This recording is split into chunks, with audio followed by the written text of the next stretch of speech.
welcome to City West here in Dublin, Ireland for the 2009 Paddy Power Poker Irish Open. Over the next 60 minutes of your glorious lives, myself and Bex are going to nurse you through some of the thickest, wildest and craziest poker action that the Irish Poker Open has ever seen. So sit back, relax and enjoy, because this is how we get down to our last eight. Cara, you're at the feature table now. How has your day been going? It's been a really up and down day, I got to admit. I had Albert Iverson directly to my left pretty much most of the day and, you know, struggled, and then managed to get to chip leader at the table and lost a huge pot all in to Albert for almost all of my chips. I was down to like 50, I think, 55, 60. It was crazy. And then the next hand I tripled up. I had pocket 10s, two people called my shove, and I hit another 10 on the flop, so brilliant. And then it's just been kind of trying to get back, and somehow I now have 425k. And so it's just above average, and, you know, down to 17.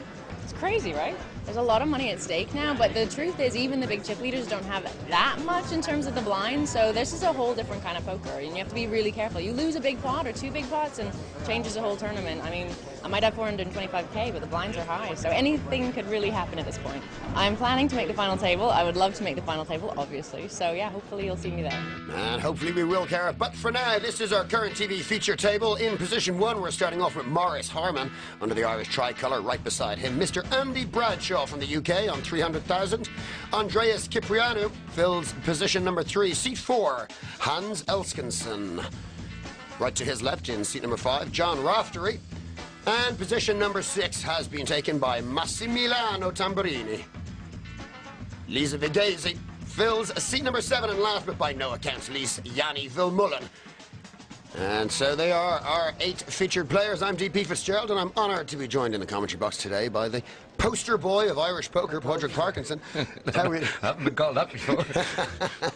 Blinds going at 5,000 and 10,000, kicking off the action on today's featured table. And what a table we've got here. We've got Yanni Vilmullen from Finland, who is the mentor to the great Patrick Antonius, so he's certainly going to be worth watching. Andy Bradshaw's proved himself one of the characters of the tournament. Hasn't he just? And of course we have the Pink Lady, Lise Vigesi, famous for being on the first ever poker shows on TV in these islands, and late night poker. Also, girlfriend slash wife to Pascal Perot, who we were watching at the earlier stages of this tournament, and a good personal friend of yours, I believe. Well, she's mother of Vegas. Mother of Vegas. What a start in life. Says it on her business card. Right, here we go. We see our first hand for Eskilsson. He's got an ace-7 suited. That's a huge hand in Sweden, I can promise you. What kind of gear are these guys in now, nearing the final 8, Padraig?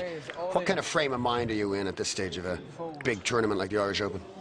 Well, you know, people have got different, like everybody's got a different plan. That's why it's such a fascinating game. I mean, some people are interested in moving up the money board, but the people who are going to win it are the people who are just looking at that top prize and are prepared to, you know, to give up a smaller gain in the short term to have a shot at the big prize. 600,000 for the winner. That's right. Over 2.24 million euros in the prize pool this weekend. 30. You can see here that we've had some action on the table since we've been talking. Tamburini with his 10s. Well, Tamburini, from what we've seen so far, he seems to be the guy that's picking up the cards. I mean, you know, over the last day or so. He definitely has the stack in front of him to prove it. And maybe not this time, though. I think that's the first time we've seen him being outthrown. He shouldn't be too upset. He started the pot with nearly 600,000, so doubling up the Finnish guy, which isn't a very good idea, will still leave him with a huge stack. So he needs a 10 or a king to complete the Broadway straight. No, not this time.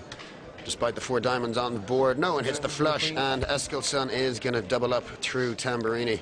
And that could be very significant. This guy's at 5 cashes on the European Poker Tour, and you know the Swedes are known for their aggression. Yeah. I mean, they may be the most aggressive players in Europe, so you give them chips, they normally put them to work. Fold 10,000. You can hear the action happening all over the ballroom at the nearing stages to the final table. 40,000. 40,000, despite it sounding like a huge, huge raise. Let's not forget, blinds are 5 and 10, so it is only 4 times the big blind.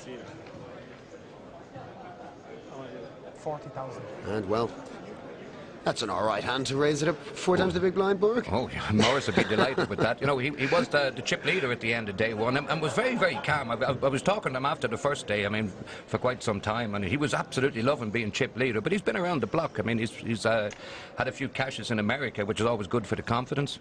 But this could be his chance to get right back into this tournament. Starting day 2 as the chip leader, there is a certain amount of pressure on you, though, and a certain crosshairs on your forehead. Well, if you'd been talking to Morris, you wouldn't have thought it. But he's a pretty cool customer anyway. And a nice guy. Always vital, I find. Eskilsson could land himself in a bit of trouble here. It's okay, leave him The good news for Eskilsson is that Harman only has not too much more than 40, not much more than 40,000. I think he's got about another 8,000 in front of him. 5 minutes ago. You have 220-ish. I love this Cipriano guy. I mean, you know, while we've been watching him, he seems to get involved in every single pot. I mean, after throwing his cards away, he's now busy counting chips. He's a helpful lad to have around. Make a great bus boy. 1 chip for you, 1 chip for me. Well, it's nice to have so many chips. You need a bit of help with them, isn't it? Isn't it just? Get your partners to shovel them up and stack them. Look at the size of everyone's stacks. They are absolutely huge. Can you tell us the values of the chips there, Porter? It's all in. Yeah, the blues are 1,000, so that's as far as I got. They bring the yellow and red ones themselves. They were the big ones when I got that there. You can see this is a big pot, folks. 284,000 chips in the middle.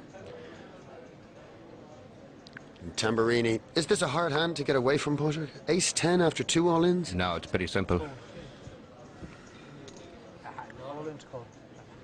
So, interesting that 3 of the aces have been dealt out of the deck already.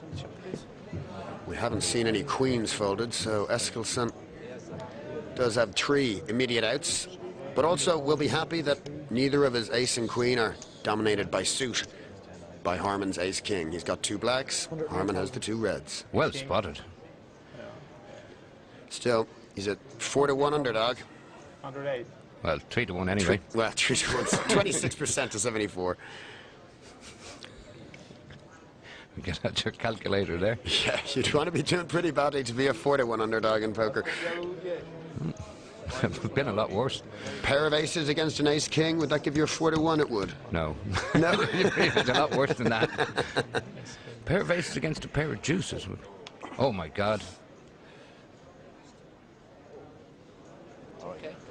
This is horrible for Morris Harman, and very careless by the dealer because we're running out of Irish players here very quickly. Very thoughtless indeed. Oh, it looks like he's writing a book. Gus Hansen was doing this, I think, at the Aussie Millions when he won. He had his little tape recorder and was going through every single hand he played in it, won the tournament and wrote a book. Wow. I'm on page 45. Only had it 3 months. That's an interesting idea. I need a jacket. No human being. You could have just watched our show. You do me a favor now?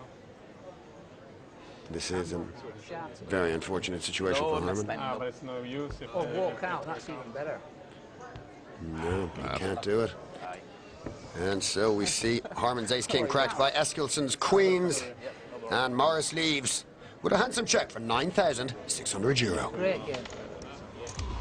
It's been a good tournament. I enjoyed it, but and I got my chip sent when I was ahead.